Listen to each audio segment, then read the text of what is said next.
nouvelle semaine qui commence avec de nouvelles informations parlementaires sur Télévision Hémicycle. Bonsoir à tous, le sommaire. À la une de cette édition, cet événement singulier, deuxième du genre, ici à l'Assemblée nationale. 33 militaires se sont mariés en fin de semaine écoulée. Les détails de cet événement qui avait pour parrain le président Louis Gbagbo Vlavono à suivre.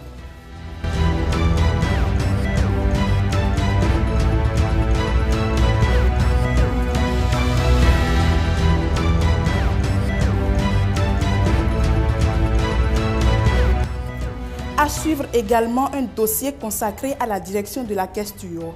Au sein de celle-ci se trouve le service financier qui s'occupe de la gestion des budgets alloués. Nous irons à la rencontre du personnel qui travaille avec acharnement dans ce service pour le bon fonctionnement de l'institution.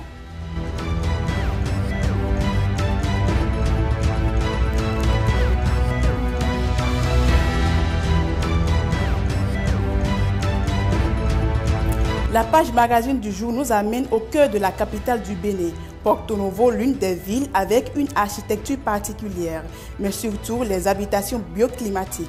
On vous dira tout sur la spécificité de l'architecture bioclimatique et pourquoi la population s'intéresse à elle de plus en plus.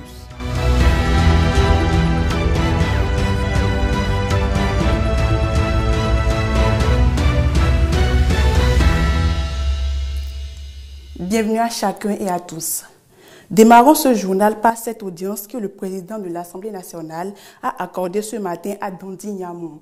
Une rencontre en signe de prise de contact après son élection à la tête de la Haute Cour de justice le 1er mars dernier.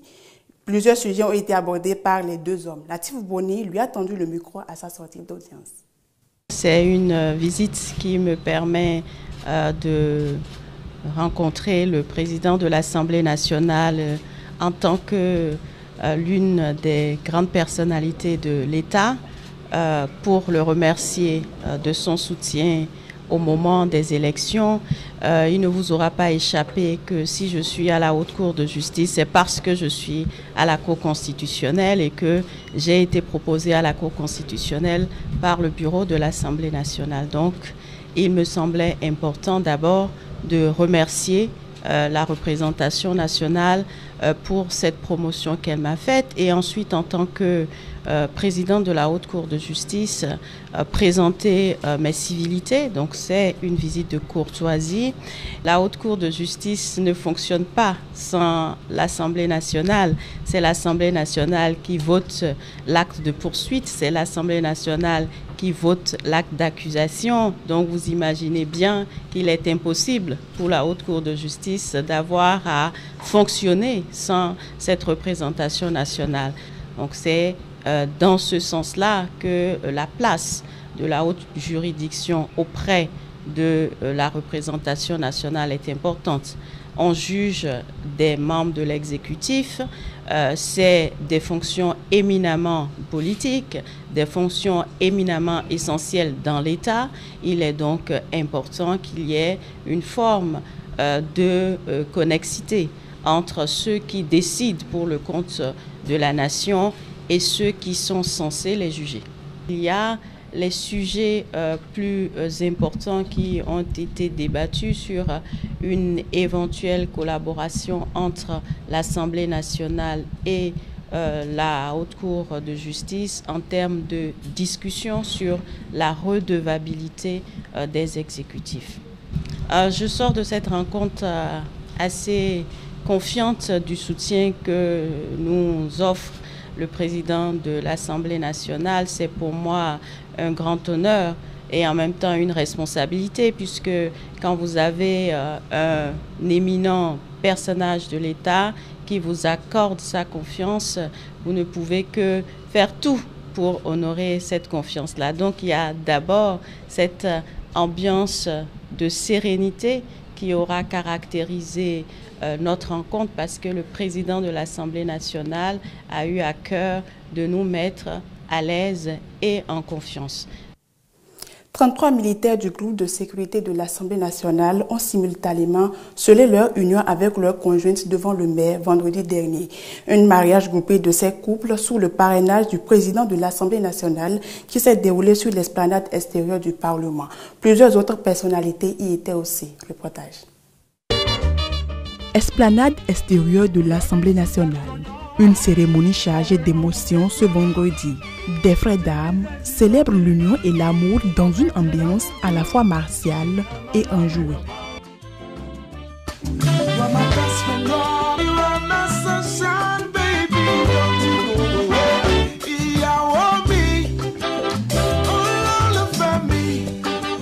Un moment d'engagement dont l'officiel de l'état civil rappelle les implications. De 0 à 2 ans, on passe de bons moments. Entre 5 ans et 10 ans, bon, on est dans la zone de turbulence. Donc c'est pour vous dire que des moments de difficulté vont arriver. Il ne faut pas s'accrocher à ces difficultés. Il faut avoir l'humilité. La patience est pardonnée. Dans ce décor, où le vert militaire se mêle au blanc immaculé des robes de mariée, les échanges de regards, de sourires, d'alliances, puis de baisers s'enchaînent pour sceller pour toujours des cœurs. Je te porte cette alliance, signe de notre amour et de notre fidélité. Acceptes-tu? Oui, j'accepte. Bébé, je te porte cette alliance, signe de notre amour et de notre fidélité. Acceptes-tu? Oui, j'accepte. Autour de ces nouveaux mariés, plusieurs personnalités politico-administratives, dont le commandant du groupe de sécurité de l'Assemblée nationale, initiateur de l'événement. Dès que j'ai présenté ce projet à un grand homme, à un homme très ouvert, Monsieur Louis Gbérounou Vlavonou, président de l'Assemblée nationale, il a jugé bon que cet événement soit grandiose. Je vous souhaite bon ménage, je vous souhaite surtout la chance. Je vais ajouter un autre élément, la compréhension. Que la compréhension soit le socle de vos foyers respectifs. Que l'humilité soit chaque fois avec vous. N'oubliez pas ces petits mots. Un nouveau voyage dans la vie conjugale commence ainsi pour chacun des 33 couples. Voyage que le président Louis Gbérounou Vlavonou parraine avec son épouse à ses côtés. Leurs mots résonnent bénédiction pendant la cérémonie. 1 + 1 = 1, c'est l'équation de Dieu.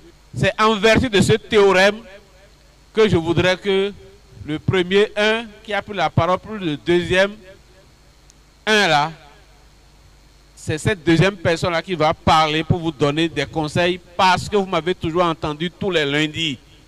La seule chose que j'ai à dire aux mariés, c'est d'écouter leur époux et que les époux écoutent. En les écoutant, il faut qu'ils laissent leur portable. On ne peut pas écouter avec des portables. On ne peut pas écouter en regardant la télé.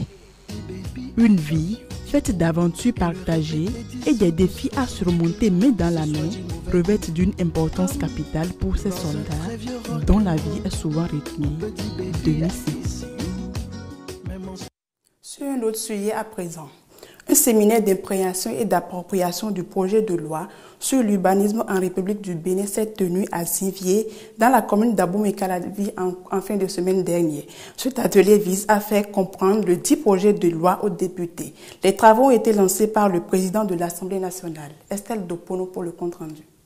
L'insuffisance des instruments juridiques relatifs au secteur de l'urbanisme et l'obsolescence des outils existants en la matière sont entre autres des maux qui minent les efforts de développement durable des villes du Bénin.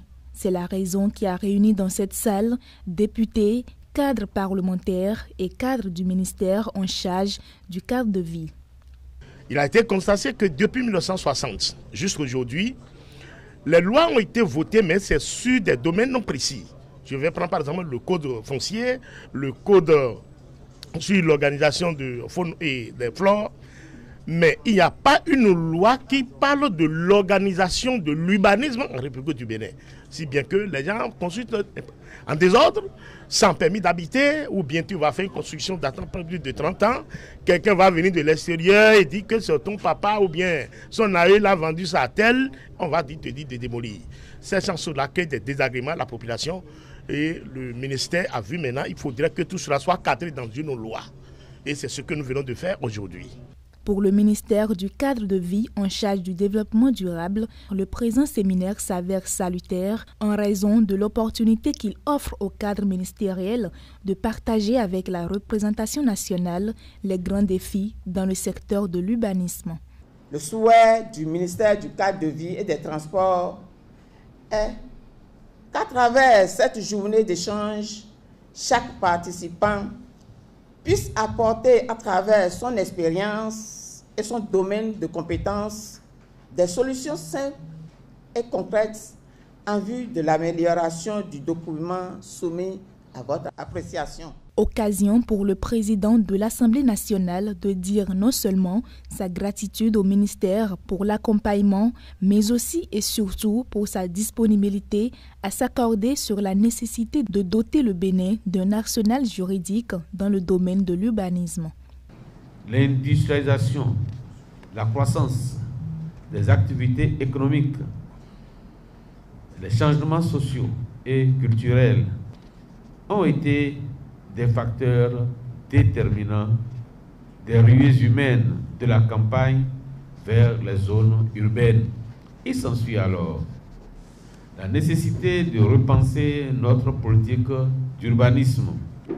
Peut-on y parvenir sans disposer d'un cadre législatif adéquat? Absolument non. C'est pourquoi le gouvernement a transmis à l'Assemblée nationale pour examen et vote un projet de loi qui vise à renforcer le cadre juridique de ce secteur. Tout au long de cette séance de travail, plusieurs communications et débats, notamment sur la présentation et le contenu du projet de loi sur l'urbanisme, ont mobilisé l'attention des législateurs. À l'aune de ce séminaire d'imprégnation, une meilleure compréhension des contours de ce projet de loi est attendue de la représentation nationale pour mieux légiférer aux fins de la modernisation et du développement urbain de la République du Bénin. Revenons au palais des gouverneurs, plus précisément dans la direction de la questure. Dans cette direction se trouve le service financier qui intervient dans 2 volets, pas des moindres, pour le bon fonctionnement de l'institution parlementaire. Estelle Dopono nous amène découvrir les missions et attributions de ce service. Le service financier de l'Assemblée nationale est logé à la direction de la questure et a globalement à charge 3 grandes missions. La mobilisation des fonds, la gestion des dotations reçues par l'institution du ministère de l'économie et des finances et le paiement de toutes les dépenses de l'institution. Une responsabilité qui est subdivisée en 2 grands volets.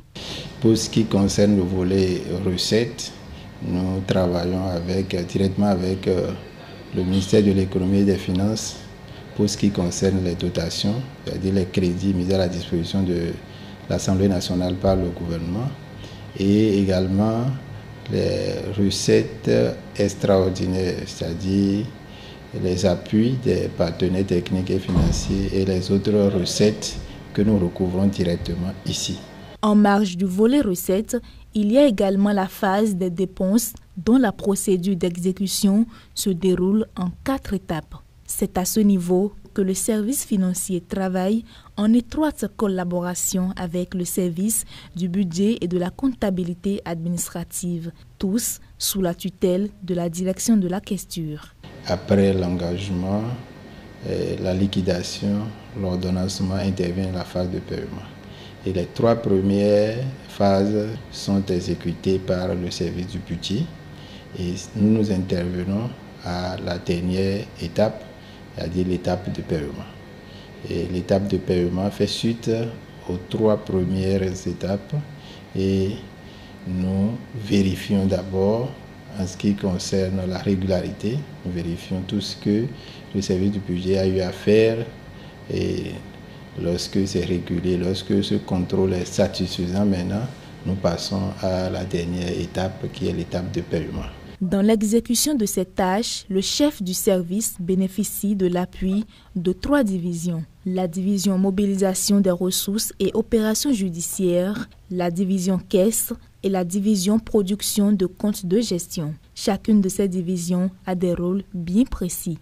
Lorsque je parle de la division de la mobilisation des ressources et des opérations fiduciaires, cette division m'appuie sur les 2 volets du service, le volet recettes et le volet dépenses. Prenant le volet recettes, cette division m'appuie dans la mobilisation des ressources, que ce soit de la dotation ou de la mobilisation des ressources hors budget, c'est-à-dire les appuis des partenaires techniques et financiers et les ressources extraordinaires que nous mobilisons à l'interne. En dehors de ce volet, cette division m'appuie également dans l'exécution des dépenses, c'est-à-dire après le contrôle de régularité à mon niveau, moi je fais la prise en charge. Après la prise en charge, maintenant, cette division s'occupe de l'émission du titre de règlement. Et la division caisse, en dehors des paiements que nous faisons par chèque, par les autres moyens de paiement, il y a également les paiements à vue, c'est-à-dire pour ce qui concerne les menus dépenses, les petites dépenses à exécuter ou les activités ponctuelles que nous exécutions.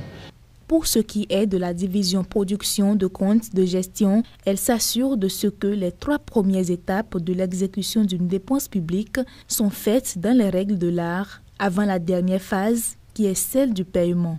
Cette division doit impérativement classer et archiver chaque dossier d'exécution de dépenses. Toute une chaîne de travail qui se déroule en parfaite harmonie, témoigne le patron du service financier.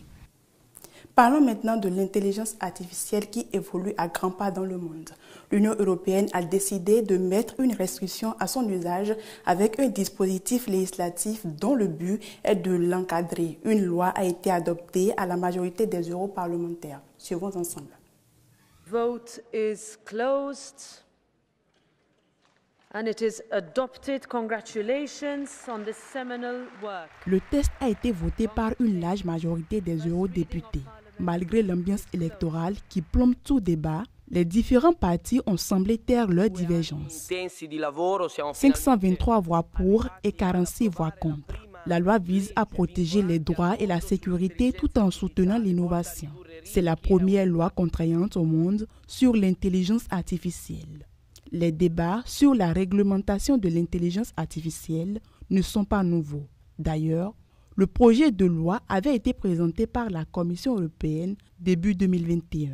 Il aura fallu cependant fin 2022 l'apparition de ChatGPT et ses conséquences bouleversantes pour relancer les débats. La diffusion de fausses photos ou vidéos plus difficiles à identifier les vraies a aidé à vite aller au consensus. Les modèles d'intelligence artificielle à usage général devront respecter des obligations de transparence ainsi que les règles européennes en matière de droits d'auteur. Quant aux systèmes considérés comme à haut risque, utiliser par exemple des infrastructures critiques comme l'éducation, les ressources humaines ou le maintien de l'ordre, ils seront soumis à des exigences plus strictes. En dehors de quelques exceptions concédées aux États, la loi interdit aussi les systèmes de surveillance de masse ou encore l'identification biométrique à distance des personnes dans les lieux publics.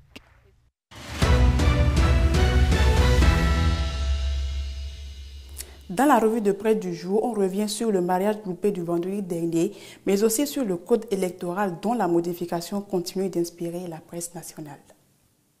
Mesdames et messieurs, bonjour. Commençons avec le matinal qui revient ce jour sur la conformité du code électoral avec la Constitution telle que prononcée par la Cour constitutionnelle. Le journal estime qu'à partir de la décision DCC 24-40 rendue par la haute juridiction constitutionnelle, les partis politiques sont désormais face à leur destin. De plus, écrit le média, gouvernement, société civile, acteurs et partis politiques apprécient la décision de la Cour qui, en croire Le Matin, envoie les partis politiques au travail, en jugeant conforme l'article relatif au seuil des 20% à recueillir dans chaque circonscription électorale. Écrit mon confrère, la Cour renvoie ainsi les partis à redoubler ardeur et capacité de mobilisation des militants. Le journal d'expliquer qu'au cours des débats, les 7 sages, en présence des requérants et leurs avocats, ont estimé que cette disposition participe à l'avènement des grands partis politiques.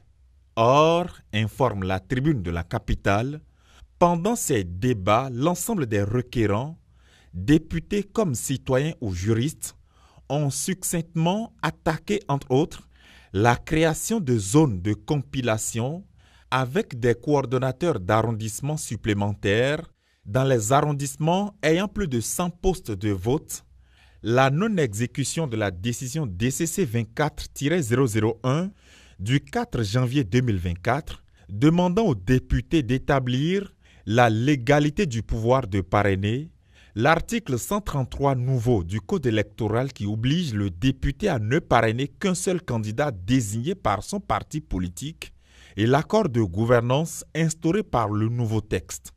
Dans son analyse, la Cour constitutionnelle a fait constater que l'éclatement des arrondissements ayant plus de 100 postes de vote avec plusieurs coordonnateurs d'arrondissement lors des élections permettra à la Sénat d'être mieux aguerrie et à travailler avec célérité dans la compilation et à vite envoyer les résultats provisoires aux structures impliquées dans l'organisation des élections, renseigne mon confrère qui ajoute que la Cour a estimé que cette innovation n'est pas contraire à la Constitution et qu'au contraire, elle garantit une meilleure organisation des élections, chose que l'opposition devrait rechercher.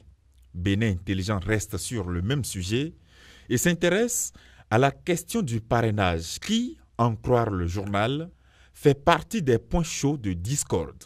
Selon des juristes rapportés par le journal, en effet, l'obligation faite aux élus de ne parrainer que les candidats de leur parti politique instaure le mandat impératif en toute violation de la Constitution au nez et à la barbe de tous.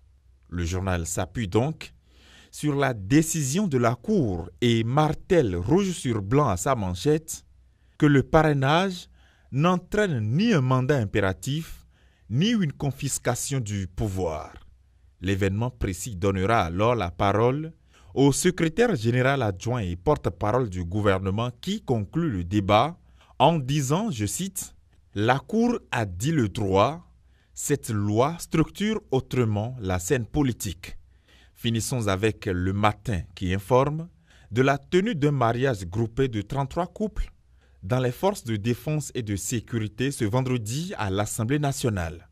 En effet, 33 éléments des forces armées béninoises ont convolé en juste noces avec leur dulciné au palais des gouverneurs sous le parrainage du président Louis Gbérounou Vlavonou.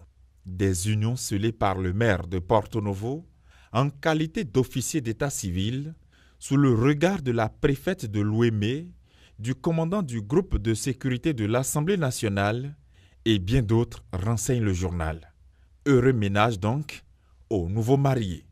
Fin de cette revue de presse. À demain.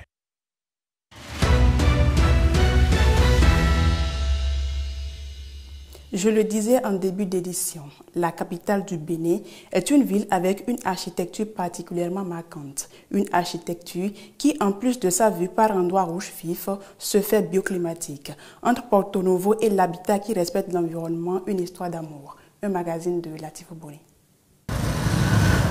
Porto Novo a de la brillance.